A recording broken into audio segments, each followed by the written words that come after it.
haatana ku soo dhawaada barnaamijkii dhaqanka iyo hiddaha oo inoo hayo Axmed Faarax Cali Idaaja.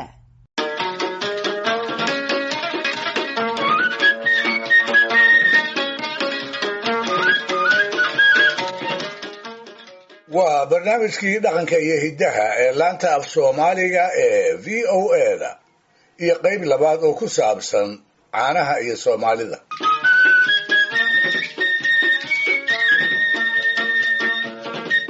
dhegaystayaal, xoolaha ay dhaqato siday u dabeecad tiqiin si la mid ah ayay Soomaalidii hore u tiqiin caanaha oo ah waxyaabihii ay ka heli jireen wixii ugu dheefta badnaa, sidaas awgeedna ay ugu jeclaayeen.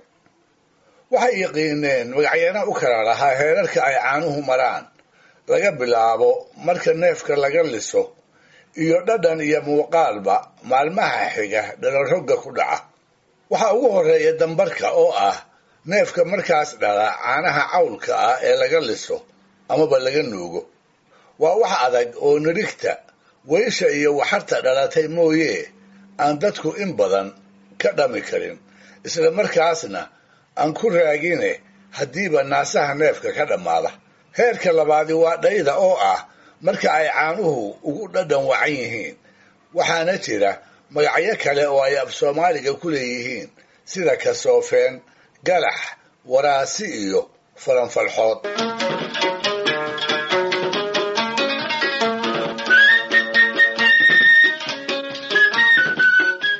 sida la garan karase, caanuhu wax gelin ka badan Soomaalida dhay uma sii ahaan karin. taasna waxaa ugu wacnaa farsamada waxqaboojinta oo kasmadooda ka maqnayd iyo guud ahaan cimilada dalka oo sanadka intiisa badan xagga kuleylka xigta. sidaa darteed bay caanuhu waxay u gudbaan heerka saddexaad oo ah mayaca. waa marka isbeddelka koowaadi uu ku dhaco oo dhadhankoodu uu yaraha doorsoomo. heerka afraadna waa suusaca oo isaguna ah dhadhan ahaan markuu isbeddelku ku sii kordho oo dhaydii ay hortii ahaayeen ay aad uga duwanaadaan. xoolaheeda caanaha ay Soomaalidu ka maashaa afartaas heerba way ka siman yihiin, hase ahaatee wixii xiga ayay ku kala baxaan. suusaca oo aan heerka afraad ku sheegay markay ka tagaan, caanaha geela mooye kuwa looda iyo kuwa arigu waxay u gudbaan garoor oo ah caano fadhiistay oo ishaysta. iyaga oo ka eegaya muuqaalkiisa marka inta dhiisha laga shubaayo haruubka lagu shubaayo, ayaa garoorka arigu wuxuu Soomaalida ugu qaybsanaa 3 nooc oo ku waliba uu u lahaa magac iyo naanays rageed oo ishuwan, kaasoo markuu dhagahaaga ku dhaco ay u badan tahay inaad la yaabto amaba aad muusooto. garoorka noociisa hore waa midka marka haruubka lagu shubaayo ugu dhaca sidii cadad fara badan iyo dhibco tira dhaafa oo boodboodaya, qofka shubayaana uu foolkiisa dhowr jeer ka tirtiro. waa calibooda cadde kii ay u yaqiineen. garoorka labaadi waa liibaan dhataqle.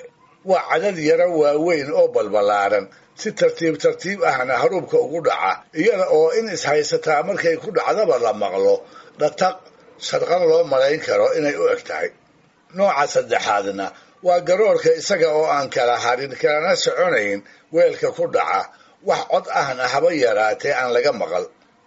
kaasina waa samakaab hurda kii ay odhan jireen.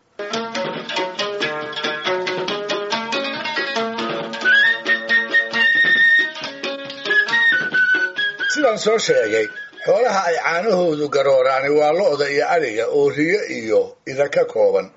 waa caano la marxiyey oo markii neefka ama neefafka laga lisay aan la wada dhamine meel la iska dhigay, dabadeedna 2-3 aqoolood kadib garooray.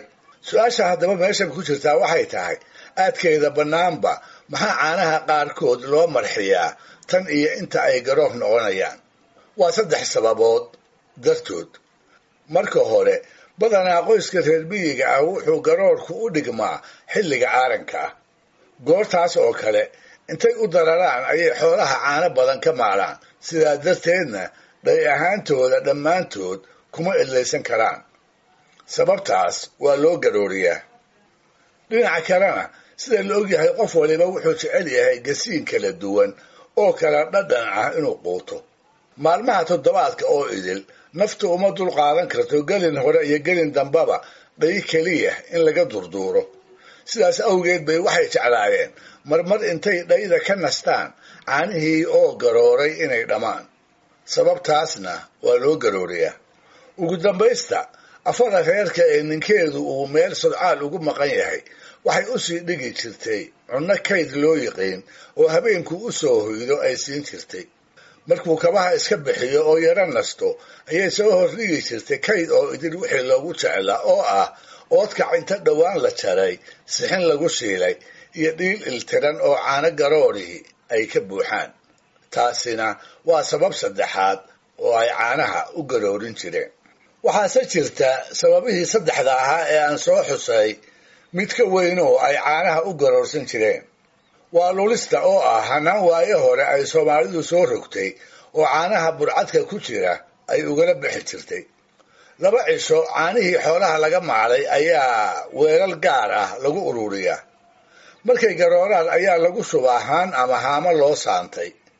markaas bay haweenku lulaan oo ruxaan oo u heesaan ilaa burcadkii loo baahnaa uu caanaha inta ka soo go'o uu korkooda ku soo ururo, dabadeedna lagala baxo.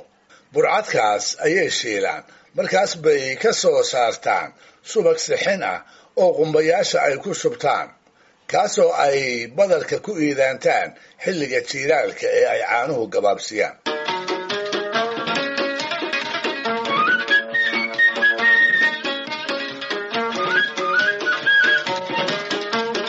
garoorku sidiisaba waa astaan barwaaqo. wuxuu muujiyaa reerka uu dheeraha ugu jiraa inuu ladan yahay. waxaa loo garanayaa inay haystaan caano fara badan oo qaar ay dhay ku dhammaan, qaar kalena ay u garooraan. waa caano dhadhan wanaagsan oo marti iyo mudanaba in lagu sooro lagu dhiiran karo, qofkii la jecel yahay ama maamuus loo hayana loo huro. taasna waxaa laga garan karaa gabay allaha u naxariistay uu tiriyey maansayahankii weynaa ee cali cilmi afyare la oran jiray. waxay ahayd 1956kii, waagaasoo uu aad u dhaliili jiray daacaddarrada xukuumadihii Soomaaliyeed ee xisbigii leegadu uu mar walba hoggaanka u hayn jiray. 2 tuuduc oo gabaygaas ka mid ah ayuu madaxdii xukuumadahaas wuxuu cali ku eedaynayaa inay iska iloobeen raggii iyo dumarkii Soomaaliyeed ee gobonnimada u soo halgamay, iyaga daraaddoodna madax bannaanida lagu taabay. sidoo kalena wuxuu siyaasiyiintii xilligaas ku cambaaraynayaa inay dheefinayaan oo goor walba ay garoorka ka durduurayaan gumaysi raacyadii halganka laga wadi waayi jiray ee hagardaamada ummadda u xuslin ogaa.